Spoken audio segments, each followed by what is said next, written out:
Aïwa, on avait vu qu'il y a toujours une solution. Dans chaque problème que vous allez rencontrer, il y aura toujours une solution. Et il faut donc faire confiance à Allah Azza wa Jal et beaucoup prier. Et maintenant, pour vous, c'est pas que pour un garçon de votre âge, mais pour n'importe qui, mais spécialement pour un garçon de votre âge qui va pas forcément savoir faire la formulation, des formulations bien spécifiques pour faire des invocations, des du'a. Vous pouvez simplement parler avec votre cœur à Allah Azza wa Jal. Vous pouvez parler à Allah Azza wa Jal comme si c'était votre meilleur ami, à Allah Azza wa Jal comme si c'était quelqu'un en qui vous avez confiance, parce que c'est exactement comme ça que vous devez être avec Allah Azza wa Jal. Lui parler sans crainte, lui parler en étant totalement à l'aise, lui parler sans avoir peur qu'il vous juge, lui parler sans avoir peur qu'il vous ridiculise, qu'il se moque de vous, parce qu'il ne va pas faire ça. Allah Ta'ala vous a créé, il nous a créé, et il a créé toute chose pour qu'on l'adore, et le fait qu'on l'adore, ça veut dire quoi? Ça veut dire tout simplement aussi, entre autres, l'invoquer, lui demander, parler avec lui, se confier à lui, Azza wa Jal. Et ça, c'est quelque chose qui est très important.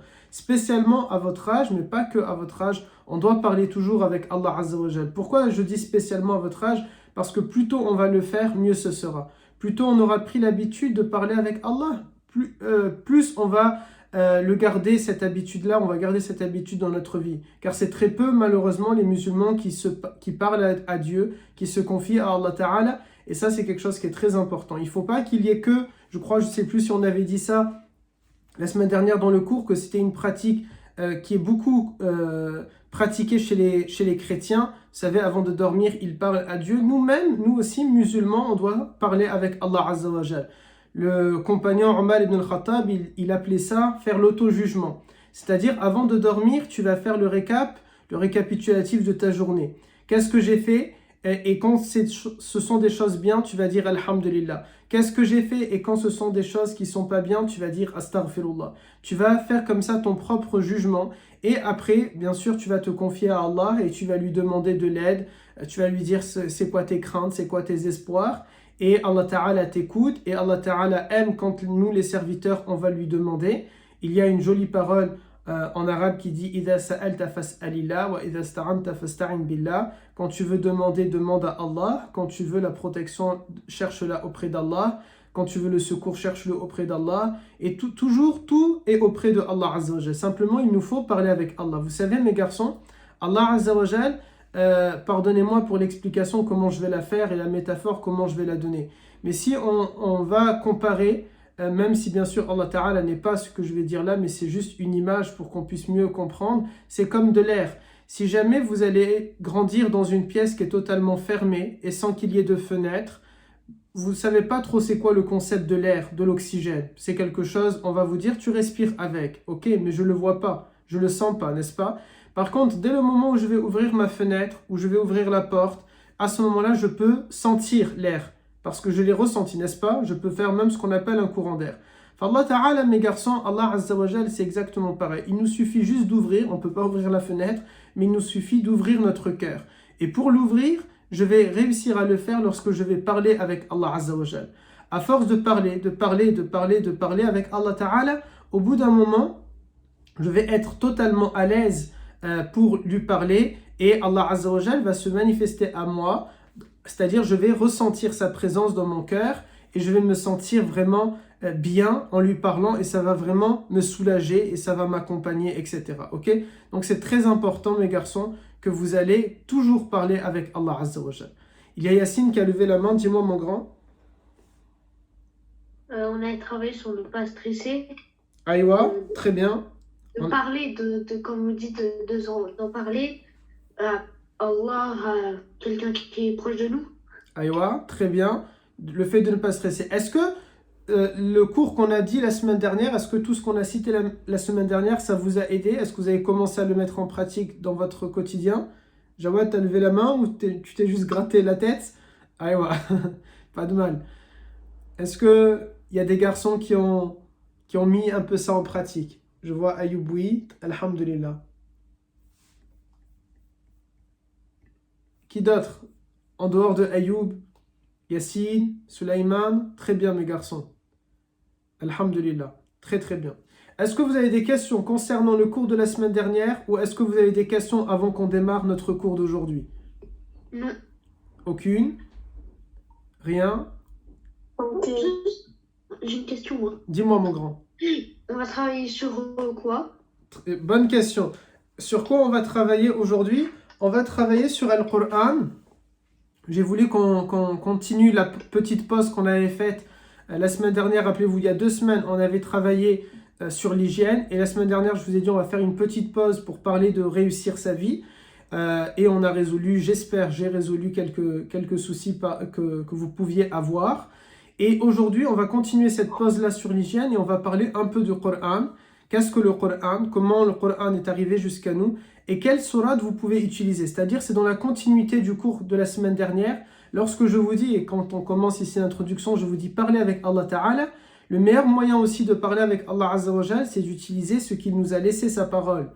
Et il y a dans le Coran, souvent les gens ils disent, il y a tout dans le Coran. Est-ce que vous avez déjà entendu cette parole-là? Il y a tout dans le Coran. Qui a déjà entendu cette parole-là? Moi. Ah. Non. Moi, oui et non. Ok. Alors cette parole-là, elle est un peu mensongère. Tout dans le Coran, ça veut pas dire vraiment la vérité.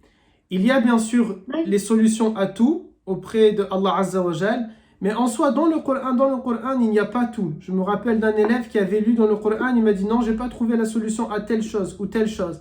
Ça veut pas dire qu'Allah Ta'ala a oublié. Allah Ta'ala nous a donné le Coran. Il nous a donné aussi notre bien-aimé Muhammad alayhi salam, et donc il y a beaucoup de hadiths, mais pas que. Il y a maintenant aussi les savants musulmans, il y a aussi la spiritualité musulmane, il y a aussi notre propre raison, il y a tout ça, le fait que Allah Azza wa Jal va nous aider à travers plusieurs moyens, principalement le Coran, mais pas que. Dis-moi Yassine. Aussi sur le Coran, c'est pas en général, je crois, mais je suis pas sûre, mais il n'y a pas marqué les 5 piliers de l'islam. En fait, c'est dans le Coran, il y a marqué des choses, mais pas la religion. C'est le ça du prophète. Alors, il y a la religion, bien sûr, dans le Coran. Il y a des choses générales que le prophète va détailler. Il y a aussi des détails, parfois, dans le Coran, que le prophète, du coup, ne va pas avoir besoin de détailler davantage. Mais les deux, ils sont complémentaires. Les deux, c'est comme dans une pièce, vous avez face et pile, n'est-ce pas? Les deux constituent une pièce. Eh bien, l'islam, c'est pareil. Il y a pile et il y a face. Il y a Allah Azza wa Jal avec le Coran et il y a Muhammad alayhi salam avec la Sunna, avec le Hadith. Bien sûr, le prophète ne sort rien de sa tête. Tout ce qu'il va dire, tout ce qu'il va faire, ça émane de Allah Azza wa Jal. C'est Dieu qui lui permet de dire cela ou de faire ceci. C'est Allah Ta'ala qui lui donne l'inspiration pour nous dire tel ou tel élément. Mais les deux, bien sûr, sont complémentaires. Alors, maintenant, on va parler du Coran. C'est quoi le Coran? On ne va pas rentrer dans trop de détails. On va essayer de rester un peu général et un peu, entre guillemets, pour votre âge, ok? Sans que ce soit une parole pour vous terminer.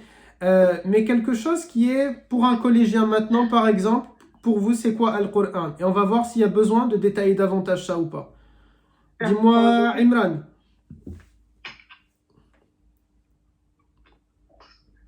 Dis-moi, mon grand Imran. On t'entend pas, mon grand. Allah. On t'entend toujours pas, mon grand.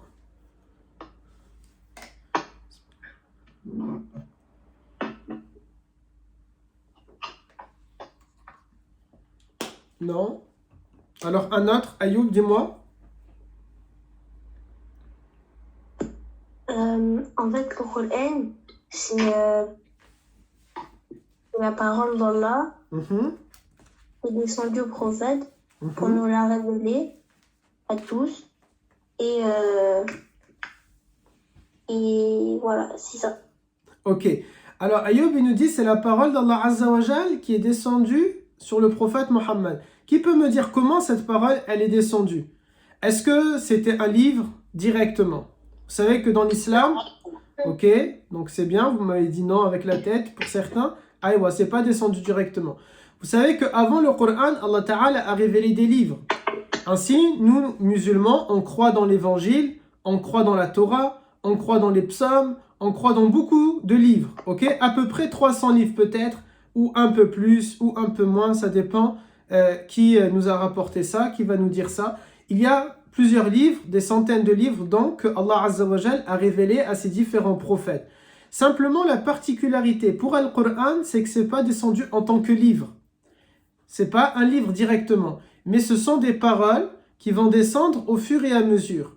Tout au début, mes garçons, tout au début, lorsque Allah Azza wa Jal va écrire dans un livre, il va créer Al-Qalam, qui est une plume, un stylo, on pourrait le traduire de plusieurs manières, mais une plume c'est plus joli.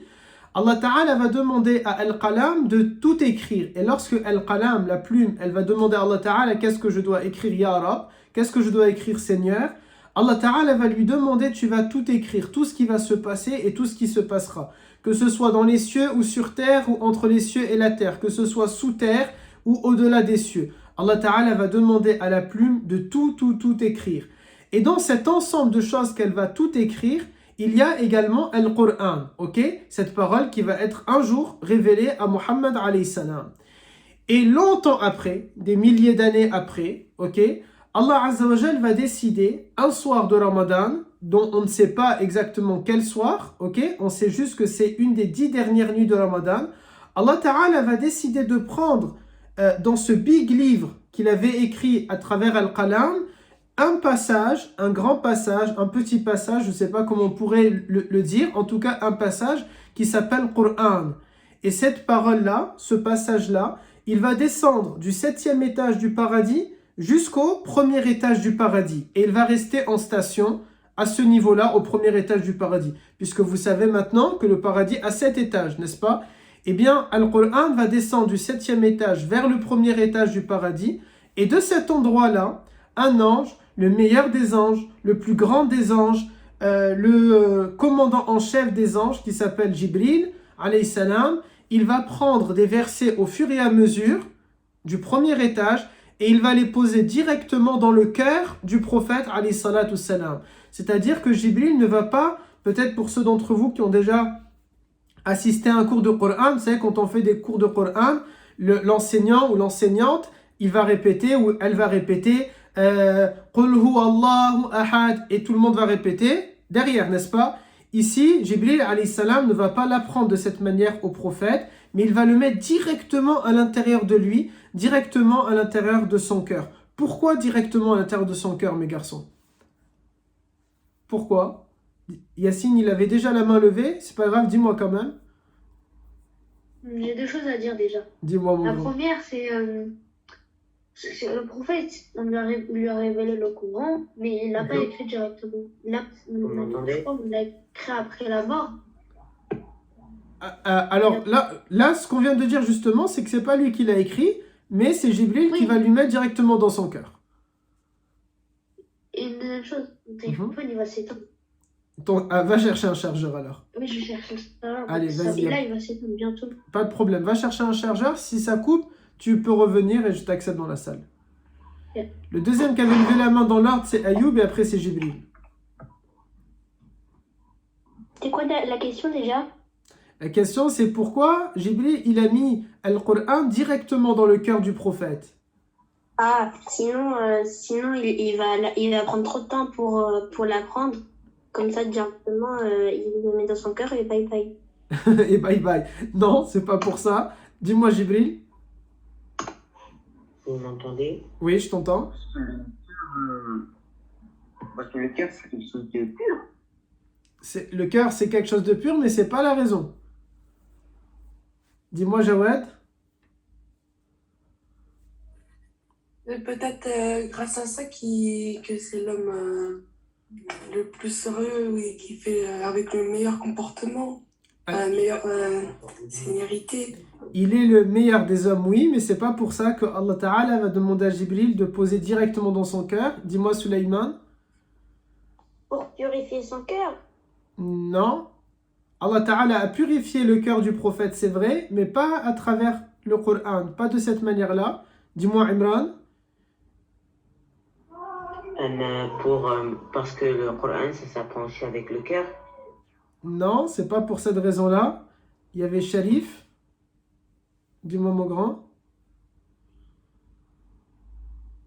Eh ben, quand on ouvre son cœur à Allah, eh ben, ça passe par les sourates. Aïwa, c'est pas pour ça qu'il va être directement dans son cœur. Directement dans son cœur, comme ça, au moins, le prophète ne peut pas se tromper. si le prophète, il va apprendre la sourate, peut-être il se serait trompé, ou en tout cas, même s'il ne se serait pas trompé, les gens, ils auraient dit, non, votre prophète, Mohammed, a appris d'une mauvaise manière et il a redit d'une mauvaise manière. Peut-être comme vous avez appris parfois un texte ou une poésie ou je sais pas, et ensuite vous allez le dire, vous allez peut-être bégayer, vous allez peut-être vous tromper, vous allez peut-être mâcher des mots, sauter des termes, etc. Maintenant, lorsque le Coran va être posé directement dans le cœur du prophète, il y a ce risque-là qui est totalement supprimé. C'est impossible maintenant. C'est comme directement on l'a enregistré dans sa mémoire. Directement, il est imprégné à l'intérieur de lui-même. Vous comprenez? Et le prophète va pouvoir maintenant le réciter directement. Il va pouvoir ressortir les versets directement sans avoir eu besoin de les apprendre. C'est ce qui va faire que le Coran, mes garçons, selon nous, on a dit tout à l'heure que Allah Ta'ala a révélé des centaines de livres à ses prophètes. On croit que tous ces livres-là ont été révélés. Donc on pense que tous ces livres-là viennent de Allah Azza wa Jal, par exemple l'évangile ou la Torah. Simplement nous, en tant que musulmans orthodoxes, en tant que musulmans sunnites, on pense, on croit que ces livres-là avant, ils ont été falsifiés. Ils ont été modifiés. Ils ont été, parfois ils ont enlevé des termes, ils ont rajouté d'autres termes. On croit par exemple, nous, qu'il y a un seul évangile. Alors qu'aujourd'hui, dans la Bible, il y a beaucoup d'évangiles, ok? Il y a 4 évangiles à l'intérieur de la Bible. Donc, c'est là la différence. Avec le Coran, qui pour nous, lorsque Allah Azza wa Jal va le mettre directement dans le cœur du prophète, et lui, il va l'enseigner à ses élèves, à ses compagnons, et eux-mêmes, ils vont encore l'enseigner encore et encore, directement, ça va faire en sorte que le Coran ne pourra pas être modifié. Parce que vous savez, c'est un peu comme une imprimante. Moi, je vais écrire un texte, par exemple le cours d'aujourd'hui, et ensuite je vais l'imprimer. Une fois qu'il est imprimé, je vais le photocopier de partout. Chacun d'entre vous, vous allez l'imprimer chez vous plutôt. Vous voyez, je viens de taper mon cours, je vous l'envoie. Vous êtes dans plein de villes différentes, dans des pays différents. Vous allez tous l'imprimer. À peine vous l'avez imprimé, de nouveau vous allez le photocopier et le faire passer un peu partout, etc., etc. Du coup, maintenant, l'un d'entre vous, c'est difficile pour lui, pour Sulaiman ou pour Kaïs, de modifier mon cours. Même si Kaïs, il va modifier mon cours, qu'est-ce qui va se passer? Jawad, Sharif, Adam, Wassim, ils vont dire, ou Ihsan, ils vont dire non, c'est pas vrai. Nous, on a la copie. Il nous l'a envoyé, Oustad par mail, et on voit que là, il s'est trompé, n'est-ce pas? Est-ce que vous arrivez à comprendre cette image-là ou pas? Eh bien, Al-Qur'an, ça va être exactement pareil. Il va être posé dans le cœur du prophète, ok, petit à petit, verset par verset. Et le prophète, lorsqu'il enseigne à ses élèves, directement, il l'imprègne. Il n'y avait pas l'imprimante encore, mais il l'imprègne dans leur tête.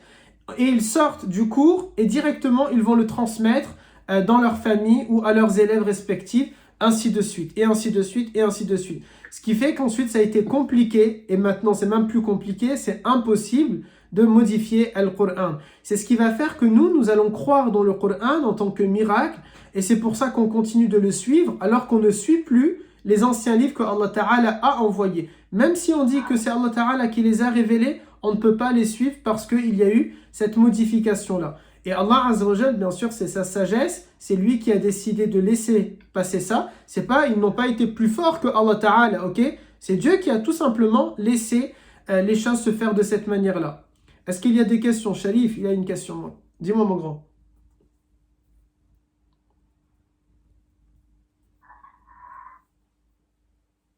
Imran, non, on t'entend pas. Hein? Dis-moi, Sharif. J'ai oublié de baisser la main. Il n'y a pas de problème. Et Yacine, dis-moi. J'ai 3 choses à dire, voire 2. Voire 2. Allez, dis-moi. Déjà, la première chose, c'est pas le Coran, il est immodifiable parce que, par exemple, une fois, il y avait une entreprise qui avait transporté des faux Corans. Le bateau, il a coulé. Et on peut pas créer de faux Corans. J'ai pas compris, Yacine. Non, on peut pas créer de faux Corans. On peut pas les modifier, ce que je veux dire. Aïwa, c'est exactement tout ce que je viens de dire, mon grand. Qu'on peut pas le modifier. J'ai une deuxième chose à dire. Dis-moi. En fait, c'est ce que notre prof nous expliquait. C'est que par exemple, si on raconte une histoire et qu'on ne l'écrit pas, bah, si personne ne la raconte au fur et à mesure, à un moment on va déformer, sauf que la preuve elle n'est pas écrite. C'est qu'à un moment on va tous oublier. Oh, Je suis pas sûr de comprendre où est-ce que tu veux en venir, mon grand. non mais c'est que vous avez expliqué que par exemple si on écrit, on va faire des copies, qu'une personne modifie. On peut dire que ouais non, si Mhm. tu t'es trompé. Alors que c'est que on n'avait pas écrit les révélations. Bah, si quelqu'un aurait modifié à l'oral, on peut dire qu'il a tort, mais il n'a pas la preuve écrite. Euh, alors, je vais répondre, mais je sais pas si c'est ce que tu étais en train de me poser comme question. Même à l'oral, même si ça n'a pas été écrit, à l'époque des compagnons, beaucoup ne savaient pas écrire. La quasi-totalité, ils transmettaient, ils enseignaient à l'oral. Même à l'oral, si un d'entre eux se serait trompé, par exemple, si personne n'aurait écrit maintenant le cours d'entre vous, je donne cours, ok, et on va dire il n'y a que Sharif et Kaïs qui écrit le cours. Tous les autres, vous le retenez à l'oral. Et ensuite, Ilyes, il vous met, je sais pas, sur un serveur Discord, vous discutez tous ensemble, et vous entendez que Ilyes, il dit, Ousted, il a dit que, je sais pas, je vais inventer n'importe quoi, Ousted, il a dit que le Coran, ça n'existe pas. Là maintenant, Kaïs et Sharif qui ont écrit le cours, ils peuvent dire non, ça n'apparaît nulle part dans le cours. Mais aussi tous les autres, vous pouvez tous dire, on l'a jamais entendu dire ça, même si en soi, il n'y a pas un texte qui est écrit, n'est-ce pas? Ensuite, vous tous, du coup, vous pouvez bloquer Ilyes en lui disant non, pas du tout, ça n'a pas été dit dans le cours. Et ensuite, maintenant, vous tous, chacun va transmettre mon cours à 10 personnes. Maintenant, il y a vous tous fois 10 qui sont au courant du cours. Du coup, si jamais un des 10 à qui vous avez transmis le cours, il dit Ousted a dit le Coran n'existe pas, vous êtes encore plus nombreux à pouvoir dire non, c'est pas vrai. Même en soi, si c'est pas écrit dans un texte. Du coup, Yacine, mon grand, l'histoire n'est pas forcément obligée d'être écrite. Quand elle est écrite, c'est mieux, pour ne pas oublier, peut-être. Mais parfois, les histoires, elles sont pas écrites, mais on les retient quand même. Et je crois on a un bon exemple dans nos familles. En général, il y a des histoires de famille qui sont écrites nulle part, mais les gens, ils aiment bien les raconter génération en génération. Ok, merci. Je t'en prie, mon grand. Est-ce qu'il y a d'autres questions? Non? Parfait. Du coup, Al-Qur'an, lorsqu'il va être posé dans le cœur du prophète, alayhi salam, et lui, il va nous le transmettre au fur et à mesure, plutôt il va le transmettre aux compagnons, à ses élèves, au fur et à mesure, ok? Et pourquoi Allah Ta'ala, mes garçons, il ne va pas révéler Al-Qur'an d'un coup? C'est-à-dire, on a 6236 versets, pourquoi ils ne vont pas être révélés d'un coup, ces 6236 versets? Pourquoi c'est pas comme l'évangile et ça descend pas d'un coup? Pourquoi c'est pas comme les psaumes et ça descend pas d'un coup? Mais pourquoi c'est au fur et à mesure? Qui va trouver? Dis-moi, Sharif. C'est Imran, pardon. Parce qu'en fait, normalement, chaque verset, normalement, c'est pour répondre à des questions, à des doutes, ou alors pour, pour répondre à des événements qui se passent. Aïwa, très bien. Il a raison. Autre chose encore. Dis-moi, Yacine. Bah parce que en fait le Coran s'il était révélé d'un coup sans écrit, c'est même si ça vient sur quoi ça peut être dur à transmettre et par exemple le prophète pendant le voyage où il faisait Mecque à Médine, il pouvait pas recevoir tout dans les révélations. Presque. Tu étais presque quand tu as dit quand tu m'as dit ça aurait été dur de transmettre. Presque. J'enlève le mot transmettre et dur. Dur pourquoi? Mais dur, qu'est-ce qui va être dur? Dis-moi Ça aurait été pas possible. C'est quoi qui aurait été pas possible? Bah qu'on puisse lui donner. Si, c'est possible, puisque Allah Ta'ala l'avait fait avec des centaines de livres avant. Ah, parce que. Il y a Sulayman, il veut te piquer la parole. Dis-moi, Sulayman. Bah, laisse-lui. Parce que il pourra pas regarder les problèmes des gens, regarder qu'est-ce doivent faire pour corriger ce qu'ils ont fait des années? Non, désolé mon grand. Ça nous donne un enseignement pour nous. Dis-moi Adam. Parce que s'il n'aurait pas fait à l'écrit, les gens ils auraient pu changer le Coran. Non, c'est pas pour ça que ça va se mettre au fur et à mesure. Ça va durer 23 ans. Pendant 23 ans, le Coran va être révélé. Ça va durer trop longtemps. Le prophète a 40 ans lorsqu'il reçoit les premiers versets, Iqra, et il a 63 ans lorsqu'il reçoit le dernier verset. Pourquoi autant de temps? Alors qu'en soi, nous, on croit que Allah Azza wa Jal, il peut tout créer comme ça, d'un coup. On dit en arabe, kun fayakun. C'est-à-dire que Allah Azza wa Jal, il a simplement besoin de dire soit, kun, et la chose, hop, elle est créée. Du coup, comment ça se fait que Allah Ta'ala, il va mettre 23 ans, il va décider que pendant 23 ans, le Coran va être révélé au fur et à mesure. Parfois, beaucoup de versets d'un coup, en un laps de temps, et parfois pendant longtemps, pas de versets. Pourquoi de cette manière-là? Dis-moi Yassine. Bah, soit pour deux raisons. Déjà, la première, c'est si en 23 ans, il aurait pu mourir et jamais le transmettre. Mais si jamais ça aurait été comme l'évangile et la Torah, il a le livre entre les mains, même s'il décède, il nous laisse le livre. Oui, et la deuxième raison... Du coup, ça répond pas à la question. Dis-moi. Ce que vous avez dit, c'est qu'il a été révélé parfois des grands versets, des petits versets, ou pas du tout de versets en 23 ans. C'est peut-être parce que pour qu'ils comprennent ce que c'est, pour qu'ils comprennent bien et qu'il explique bien, il a le temps d'expliquer. Je vais accepter la réponse de Yassine. C'est celui-là qui va se rapprocher le plus. En fait, c'est pour nous apprendre quelque chose qui est la patience, et les choses, elles ne se font pas d'un coup. Parfois, on a besoin de temps pour appliquer certaines règles. Imaginez si l'épouse du prophète, Saïda Aïcha, elle nous a dit c'était un véritable bienfait, un véritable avantage. Parce que si jamais le Coran il aurait été révélé comme ça d'un coup, beaucoup de gens peut-être n'auraient pas choisi l'islam parce que ça aurait été très difficile d'appliquer. Un des exemples, c'est l'alcool. Les Arabes de l'époque, ils buvaient énormément d'alcool. Vous allez me dire les Arabes d'aujourd'hui aussi, n'est-ce pas? Les Arabes de l'époque, ils buvaient énormément d'alcool. Et ils étaient, on peut dire maintenant le terme, c'était des alcooliques. Ok? Ils étaient clairement alcooliques. Ils buvaient sans modération, ils buvaient énormément, ils étaient la plupart du temps sous. Si le Coran aurait directement interdit l'alcool, beaucoup d'entre eux ne se seraient pas convertis à l'islam. Ils n'auraient pas choisi l'islam. Parce que pour eux, ça aurait été quelque chose de très difficile d'arrêter l'alcool du jour au lendemain. Si vous avez dans votre famille des personnes, un papa, un tonton, un grand frère qui fument, et vous allez lui dire du jour au lendemain d'arrêter, c'est difficile pour beaucoup de fumeurs.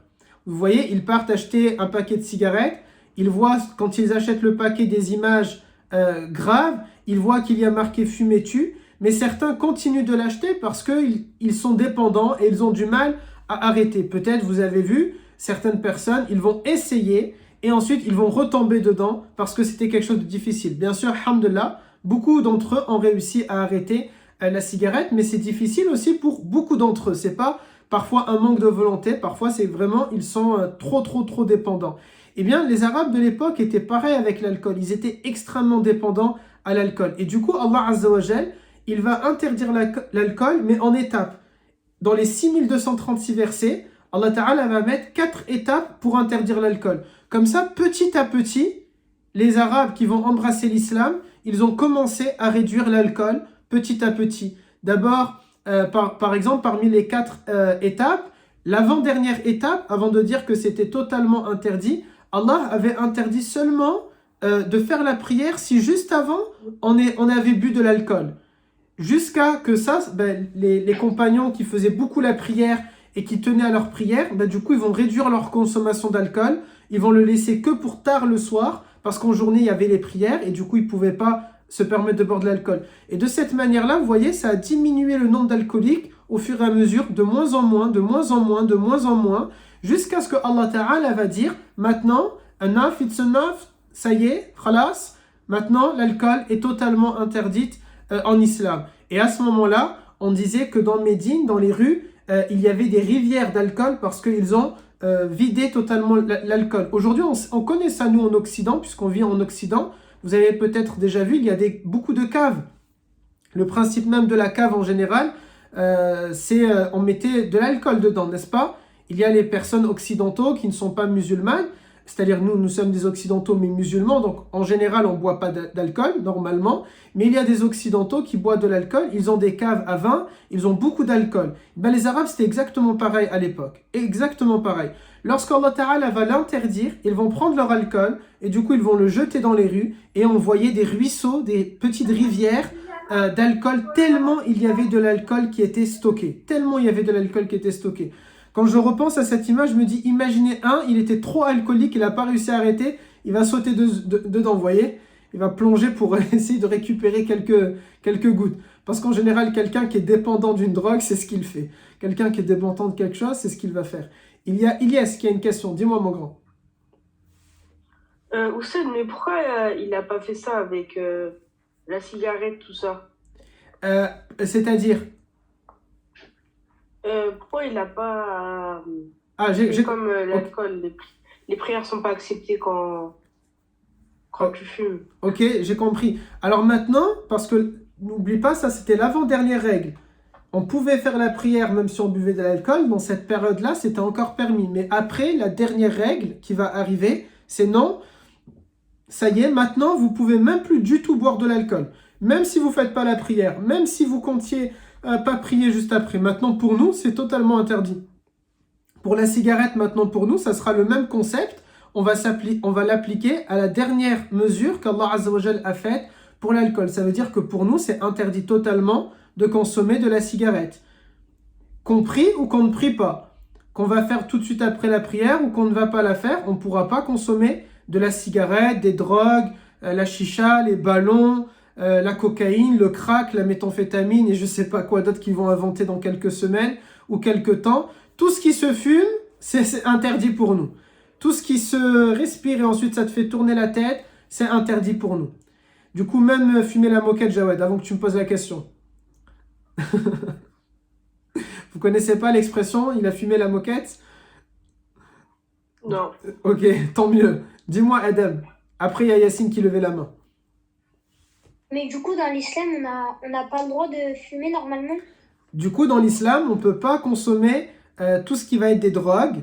Et on considère, pas que nous d'ailleurs, les scientifiques, les médecins vont considérer la cigarette comme étant une drogue. Même l'État, c'est d'ailleurs pour ça que l'État vend la cigarette tout en disant que fumer ça tue, tout en incitant les gens à ne pas fumer. Vous savez que par exemple en France, au mois de novembre, c'est le mois sans tabac. Le gouvernement va aider les gens à arrêter la cigarette, il va les inciter, je ne sais pas exactement avec quoi, mais il va les inciter peut-être, je crois, c'est avec soit de l'argent, soit des récompenses, aucune idée, mais en tout cas, on va inciter les gens à ne pas fumer. C'est d'ailleurs aussi considéré tellement, c'est mauvais, vous savez que maintenant, si jamais quelqu'un fume dans une voiture et il y a un mineur avec lui, c'est une amende de 150 € maintenant, vous voyez? Donc du coup, tout ça montre que la société, même non musulmane, va considérer la cigarette comme étant quelque chose de néfaste. Et nous aussi, dans l'islam, on va le considérer comme étant quelque chose de néfaste. Alors pour nous, on n'a pas les 4 étapes, comme il y a eu pour les compagnons avec l'alcool. C'est-à-dire, nous, on ne peut pas se dire, ok, allez, pour moi, la cigarette, c'est la première étape. Après, cigarette en deuxième étape. Par exemple, l'une des étapes, c'était que tu pouvais boire de l'alcool et faire ta prière sans aucun problème. Pendant un moment, ça c'était auprès du prophète. C'est plus le cas pour nous maintenant. Mais pour nous, on ne peut pas appliquer ça avec la cigarette. Pourquoi? C'est vrai que nous, on n'a pas eu 23 ans d'adaptation, mais on l'a depuis qu'on est enfant. Depuis que vous êtes petit, depuis que je suis petit, on est censé apprendre notre religion au fur et à mesure, en avançant petit à petit, au fur et à mesure, jusqu'au moment où on va être un adolescent et qu'on va pratiquer notre religion. Ben là, on a eu le temps de comprendre pourquoi ça c'est interdit, pourquoi ça c'est permis, pourquoi ça c'est pas bien, pourquoi ça c'est nécessaire, qu'est-ce qui est obligé normalement, qu'est-ce qui n'est pas obligé, qu'est-ce qui est recommandé, qu'est-ce qui est répréhensible, etc. etc. jusqu'à que on a suffisamment compris les choses pour les appliquer selon ce que Allah Azza wa Jal attend de nous. Bien sûr, ça peut arriver de ne pas tout faire, ce que Dieu demande, c'est pas grave, tant qu'on est en train d'évoluer, de cheminer, d'avancer au fur et à mesure. Dis-moi Yacine. J'ai des choses à dire. Dis-moi mon grand. En général, les personnes, quand ils fument, ils voient sur les paquets de cigarettes fumées, en fait, ils achètent leur mort. À peu près. Alors il faut leur poser la question. Non, je pense pas que tout le monde achète sa mort. En tout cas j'espère, je veux croire qu'il y a des gens qui aimeraient bien arrêter, mais ils ont du mal à arrêter. Une vie, c'est vrai que ça coûte un petit peu plus cher quand même. Non. Ça coûte très cher, c'est vrai. Mais si vous avez des personnes dans votre entourage qui fument et qui veulent vraiment, vraiment, vraiment arrêter, ils peuvent aller voir. Maintenant, on a des médecins qui sont spécialisés dans ça. Il y a ce qu'on appelle des addictologues, je crois, qui sont spécialisés dans les addictions et ils peuvent les aider. Ils peuvent consulter plusieurs spécialistes, médecins. Je crois que quand aujourd'hui quelqu'un qui veut arrêter, il est bien en général encadré, entouré. Il y a des groupes Facebook d'entraide, il y a des groupes peut-être Telegram, des groupes Instagram, il y a peut-être des gens dans leur entourage qui ont réussi à arrêter, qui peuvent les aider. Il y a les médecins, il y a l'État, il y a plein de choses qui peuvent inciter les gens à arrêter. Je crois surtout, c'est la question, comme dit Jawed, le porte-monnaie aussi, il invite à arrêter. Vous imaginez le coût que ça a? Par exemple, ceux qui vont fumer 2 paquets par jour, ça veut dire c'est 20 € par jour. Ça fait 600 € par mois. C'est énorme. J'ai une question. Oui, dis-moi. Mais parfois, par exemple, avec mes cousins, mes cousines, mes sœurs, on s'amuse à prendre de l'hélium et en fait, ça modifie la voix. Est-ce que c'est haram? Alors, l'hélium, attends, juste que je réfléchisse, mais c'est à toi de m'expliquer. Est-ce que l'hélium, c'est le ballon maintenant, les capsules que tout le monde fond, ou c'est pas pareil? Non, en fait, ça modifie la voix. Ok. Ça te fait avoir une voix aiguë. Ok. Si c'est les capsules que les jeunes maintenant ils sont en train de faire, là, les ballons, ça c'est strictement interdit parce que ça sera considéré comme une drogue. L'hélium, mon grand, j'ai peur de te dire une bêtise là comme ça. Il faudrait que je me renseigne pour savoir est-ce que ça fait un effet néfaste au cerveau ou dans la santé. La règle c'est si jamais c'est dangereux pour ta santé, ça sera interdit. Oui, c'est pas quand t'en prends, ça te fait un peu tourner la tête. Mais en fait, c'est dans les ballons. Ok. Pour nous, la règle, elle est claire. Tout ce qui nuit à notre santé est prohibé. Pour nous.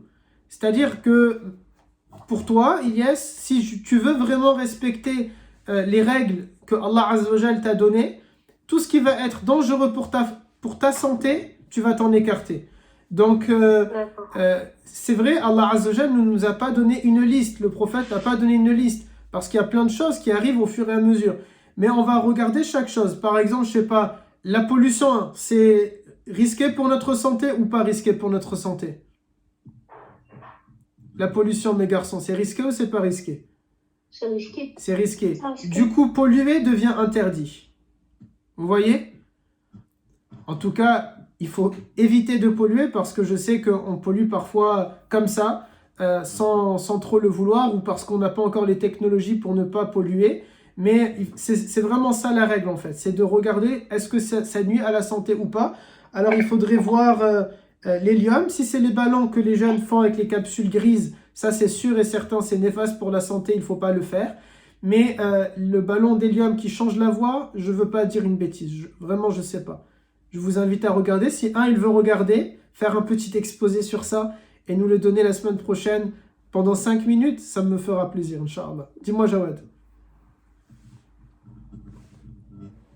Je voulais vous dire, en fait, vous savez, il y a plusieurs applications qui, en fait, quand tu marches ou faire un footing ou un truc comme ça dehors, en fait, il y a plusieurs applications qui font que tu gagnes de l'argent avec ça.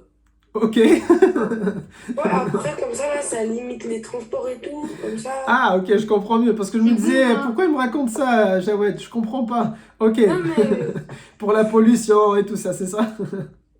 Ok. Dis-moi, Yacine. Bon. De base, c'était une, mais là, c'est trop. Hein. Dis-moi. Bon, déjà, en rapport avec le cours, c'est en général les personnes qui fument. Quand tu leur dises pourquoi tu fumes, les personnes, soit ils disent ouais, j'ai trop de problèmes. Mais en fait, ils peuvent très bien en parler. Oui. Nous, Yacine, on va pas dire aux gens pourquoi ils fument, d'accord? On les laisse faire. Simplement, c'est si jamais c'était quelqu'un qui est proche de toi et que tu aimes bien, là tu peux lui demander. Mais les gens, normal, on n'a pas à leur dire. Imaginez les pauvres, je sais pas, je prends l'exemple d'un musulman qui va fumer, ok, et il est dehors en train de se balader à la Courneuve, dans une ville où il fait tout le temps gris, où Jibril habite. Déjà, c'est tellement triste pour lui, le pauvre. Je plaisante pour tous ceux qui habitent à la Courneuve. Et ensuite, il marche et tous les musulmans qu'il va rencontrer, ils vont tous lui dire « Hey, tu sais que c'est haram. Hey, tu sais que c'est pas bien. Hey, tu sais que tu es en train de te tuer. » Le pauvre, il dit « Moi-même, si c'était moi, je vais en avoir marre. » Vous voyez?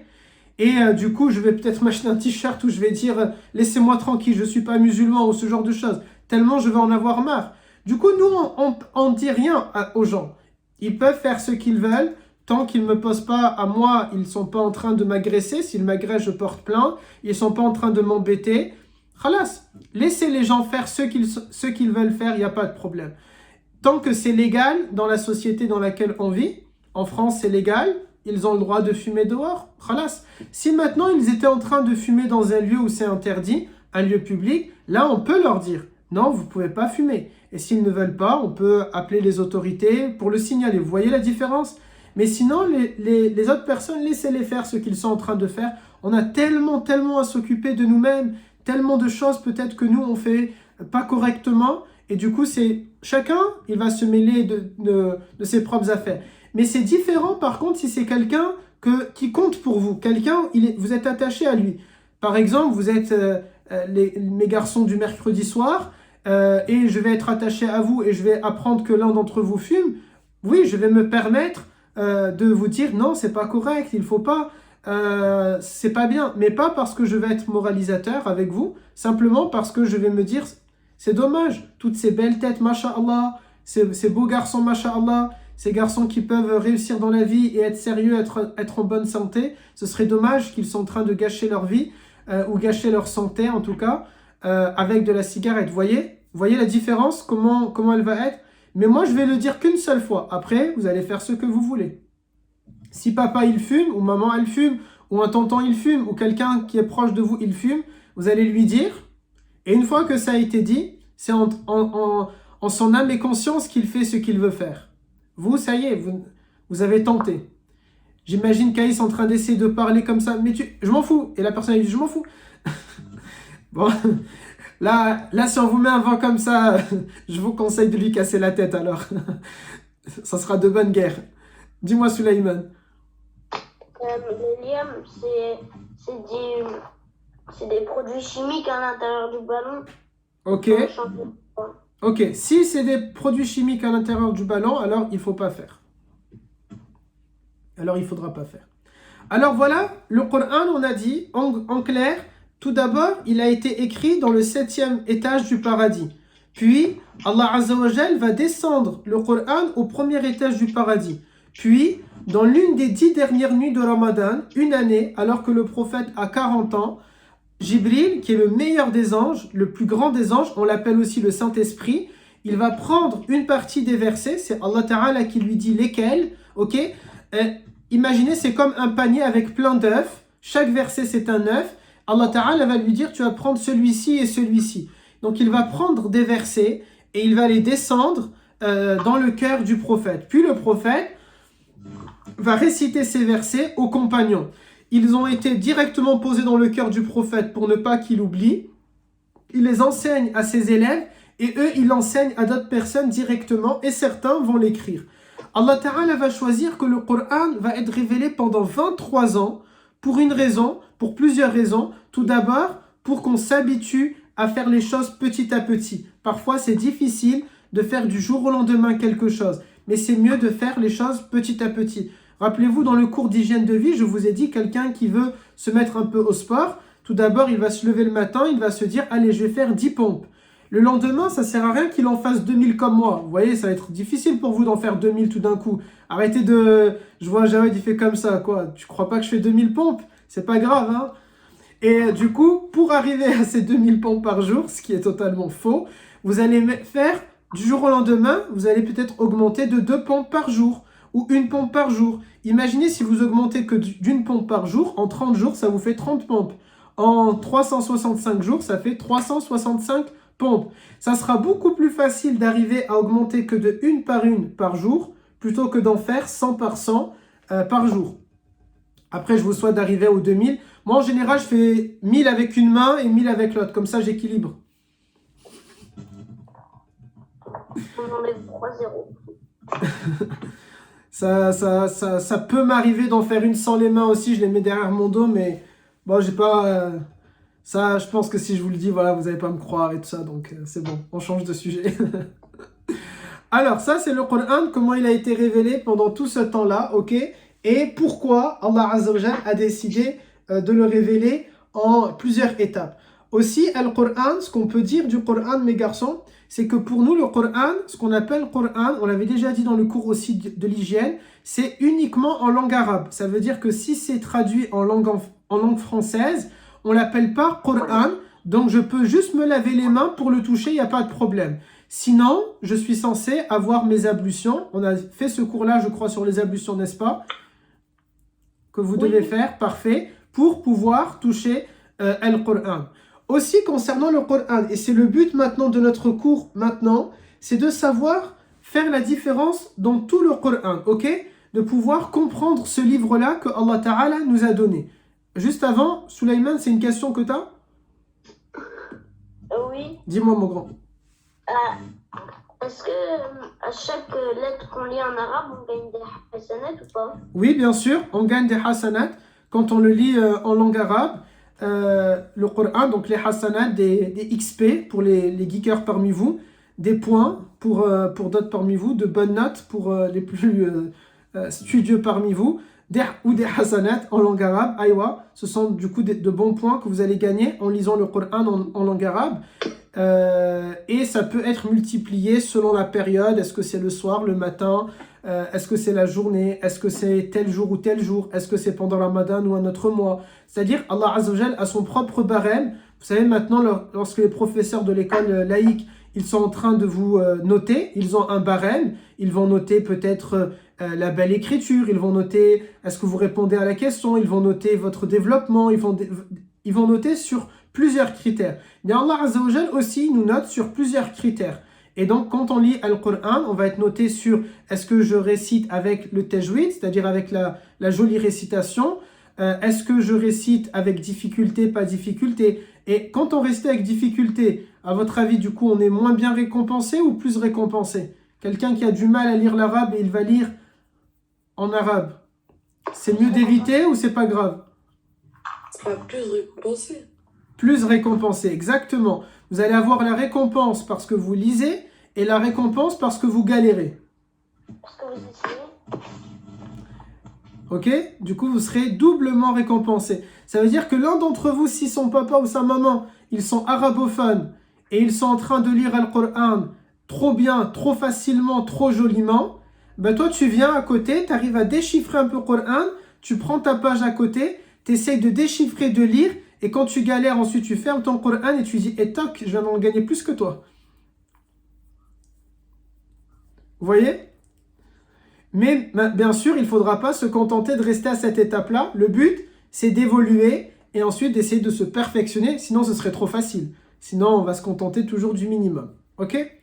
Concernant maintenant le Coran, dans cet ensemble de sourates, on va voir quelques sourates qui ont des récompenses. Quelques chapitres qui ont certaines récompenses. Tout d'abord, quelques informations qu'on n'a pas citées. Le Coran, il comporte 6236 versets, ça on l'a dit.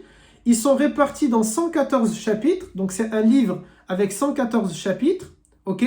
Le premier d'entre eux, il s'appelle Al-Fatiha. Et le dernier chapitre, An-Nas. Dis-moi, Sulaiman. Il comporte combien de versets? 6236. Et il y a combien de chapitres? 114.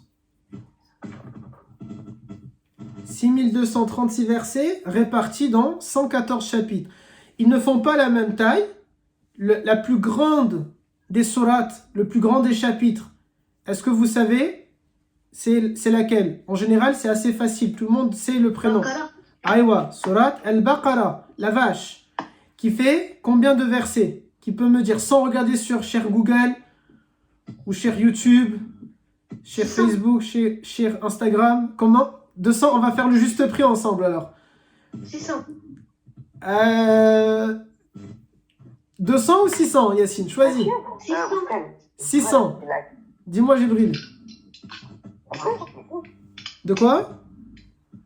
Oui, répétez. Oui, combien de versets, c'est-à-dire combien de, entre guillemets, de phrases, c'est pas vraiment des phrases les versets, mais on va l'expliquer comme ça pour que ce soit plus simple, comporte le chapitre qui s'appelle Baqarah, la sourate Baqarah. Dis-moi. Alors, 600 pour Yacine, 300 pour Jibril. Dis-moi, Ouais, Jawad. je sais, monsieur. Vas-y. Attends, en plus, j'ai fait ça pas très longtemps. Alors. 284, 85. 285 pour Jawad, 280 pour Ihsan, 287 pour Imran. Moi, j'essaie. Ah non, je regarde, 287, oui, c'est ça. C'est qui a dit je sais? C'est Ilyes? Moi. Ah, attendez les garçons, hop, arrêtez de parler comme ça je repère. Dis-moi, 282. Ilyes il a le bon chiffre, 282. À chercher sur Google. Mais Non. Oustad il va quand même vérifier au cas où je vous réponds comme ça de manière un peu à la va-vite. Je suis sûr que c'était 287. Attendez, Et il y attendez, a 5 crises. Il y a 5 crises. hop. Que je vous dise pas une bêtise quand même. 5 chapitres. Non, c'est Oustad a dit une bêtise. 286, c'est qui l'a dit? Ihsan. Ihsan, t'as piqué sur internet ou pas? Moi, j'avais dit 300. Non, ça sera Non? Et Ok. j'étais à ça. J'étais à ça. Ok. J'étais à ça. Vous étiez à ça près, c'est pas grave. J'étais vraiment à ça. C'est pas grave. Parfait. Alors, du coup, vous pouvez noter.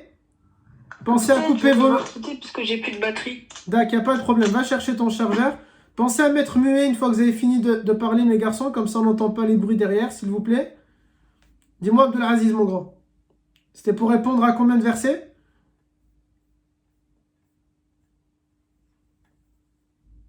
Ça va être trop tard, on l'a dit. Trop tard.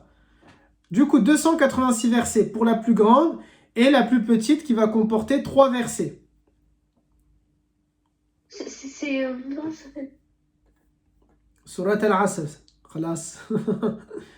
Ou bien Al-Kawthar aussi, parmi les plus Il y avait petites une sourates. Nartalaka aussi. Nartalaka, la Aïwa, traversée. Al-Kawthar, parmi les plus petites. Donc ça, c'est les éléments concernant le plus grand chapitre et le plus petit chapitre. On a aussi dit combien de versets à l'intérieur. Autre information concernant Al-Qur'an, on peut dire aussi le verset le plus long, c'est le verset 282 de Surat Al-Baqarah. C'est pour ça que j'avais dit 282 tout à l'heure, j'étais en train de réfléchir au plus long. Mais c'était 286 dans Surat Al-Baqarah. Et le 282e verset de Baqarah, c'est le plus long, il fait une page entière. Ok?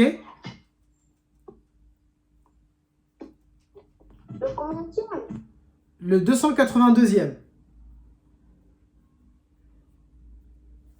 Aussi, autre information concernant le Coran. Dans le Coran, il y a un verset qui pour nous, on va l'appeler le verset du trône. Alors, on va pas forcément dire le verset le plus important, mais peut-être le plus majestueux. Je trouve que c'est un peu plus joli de le dire de cette manière-là. Le plus...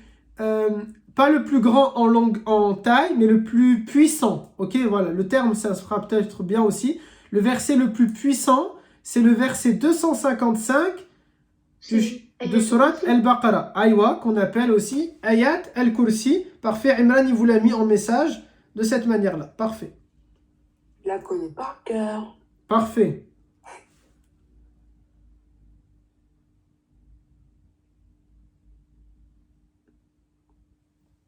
Ayat al-Kursi, parfait. Autre information concernant le Coran, c'est que le Coran, il y a 2 types de chapitres. Il y a des chapitres qu'on appelle mécois et il y a des chapitres qu'on appelle médinois. Les chapitres mécois, ce sont des chapitres qui ont été révélés alors que le prophète, il vivait à la Mecque, et les chapitres médinois, ce sont des chapitres qui ont été révélés alors que le prophète vivait à Médine, ok? Ils ne traitent pas des mêmes sujets, et on va parler maintenant de quel sujet ils traitent, mais juste avant, il y a Adem, qui a la main levée. Dis-moi, mon grand. En fait, c'était pour savoir c'était quoi déjà le verset le plus fort? Le verset numéro 255 de Surat Al-Baqarah, il s'appelle Ayat al-Kursi, et Imran, il te l'a mis dans le chat. Merci. Avec plaisir. Du coup, dans tout le Coran, les 114 chapitres, ils sont séparés en deux catégories, le Mécois, révélé à la Mecque, et le Médinois à Médine.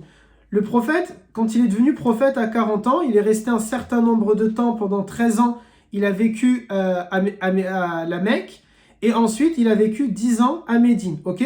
Pendant qu'il était à Mecca, à la Mecque, il y a plusieurs versets qui ont été révélés, et la particularité de ces versets-là, je vais vous le mettre directement, mes garçons, dans le chat, comme ça vous pourrez copier-coller, ça sera plus simple, et je vais vous les lire, hop, je vous l'envoie et je le lis. Ah d'accord. Hop, à tout le monde, tac. Alors, ces versets-là, il évoque avec insistance, c'est-à-dire que Allah Azza wa Jal, dans ces versets-là, il évoque avec insistance le tawhid, c'est-à-dire l'unicité de Dieu. Allah Azza wa Jal, il va dire beaucoup qu'il est unique et qu'il n'est qu'un, qu'il n'y a qu'un seul Dieu. C'est ce qui fait de nous une religion monothéiste. Quand on parle de tawhid, c'est vraiment comme ça qu'il faut le voir, pas d'une manière extrémiste, pas d'une manière bizarre. Il faut le comprendre. At-tawhid pour vous, mes garçons, à votre âge, c'est le fait qu'il n'y a qu'un seul Dieu. C'est le fait que nous sommes une religion monothéiste. On croit qu'il y a un seul Dieu, ok? Et nous pensons que, par exemple, Allah Azza wa Jal, à la fin, lorsque ça sera la fin des temps, et que Allah Ta'ala va tout détruire, Allah Azza wa Jal va tout supprimer, tout détruire. Même ce qu'on appelle le noir et le blanc, le néant, tout, Allah Azza wa Jal va tout détruire. C'est-à-dire, lorsqu'on pense à rien, on ferme les yeux et c'est noir. Eh bien, même le noir va disparaître. Même le blanc va disparaître. Il n'y aura plus rien. Il ne restera que lui, Allah Azza wa Jal. En voulant, ce que nous pensons, ce que nous croyons, c'est que Allah Azza wa Jal, lorsqu'il va vouloir tout détruire, lorsqu'il va vouloir détruire, peut-être c'est pas un bon terme, lorsqu'Allah Azza wa Jal va vouloir mettre fin à tout type de vie, à toute existence, à toute créature, à toute création, il va demander à un moment donné dans ces étapes-là, il va demander à celui qu'on appelle l'ange de la mort, il va lui demander qui il reste de vivant. Et l'ange de la mort va dire, il reste toute la communauté des anges et toi, ya Allah. Et Allah Azza wa Jal va lui demander de mettre fin, de prendre la vie de tous les anges. Puis Allah Azza wa Jal pose la question, tout en sachant déjà la réponse, mais c'est juste pour le dialogue.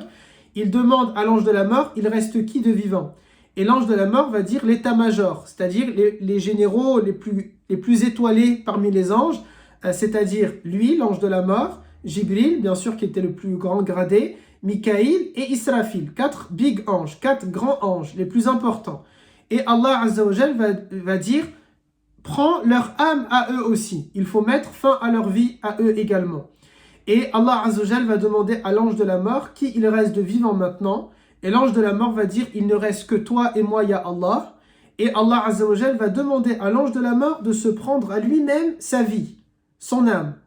Et ensuite, Allah Azza wa Jal, il ne restera que lui. Et il va poser cette question, Limanil mulkul yaoum, à qui appartient la royauté aujourd'hui? À qui appartient tout ça? C'est-à-dire que Allah Azza wa Jal, bien sûr, nous pensons qu'il est unique et qu'il est le seul créateur. Mais Allah Azza wa Jal, c'est comme s'il lance un défi. Ok, moi j'ai tout créé. Et maintenant, tout ce que moi j'ai créé, je l'ai détruit. Il ne reste que moi qui ne suis pas une créature. Ok?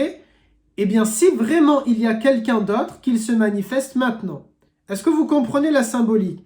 Allah Azza wa Jal sait bien sûr qu'il n'y aura personne à lui répondre. Mais il va quand même poser cette question-là, comme un défi lancé à tous ceux qui ont pensé qu'il y a un autre Dieu que Allah. Est-ce qu'il est là pour répondre à la question de Allah Azza wa Jal? Qu'il se manifeste maintenant ou jamais. C'est maintenant, c'est le moment. Allah Ta'ala va donc poser cette question. Bien sûr, on croit au plus profond de nous-mêmes qu'il n'y aura personne pour répondre, car tout dépend de Allah et tout a été créé par Allah. Et alors Allah Azza wa Jal va se répondre à lui-même lorsqu'il va poser la question Liman il mulkul yawm, à qui appartient la royauté aujourd'hui? Allah Ta'ala répond Lillahi al-wahid al-qahhar, c'est-à-dire que tout ça appartient à Allah Azza wa Jal, qui est unique, qui est puissant, qui est majestueux, qui est grand, etc. etc. Et pourquoi il n'en restera qu'un, dit Sulaiman? Exactement. On a l'habitude de dire cette parole peut-être dans les chansons ou ce genre de choses, il n'en restera qu'un. Et nous on dit il restera que Allah Azza wa Jal.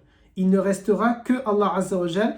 Et c'est comme en effet ce message-là, c'est comme si Allah Azza wa Jal dit il n'en restera qu'un.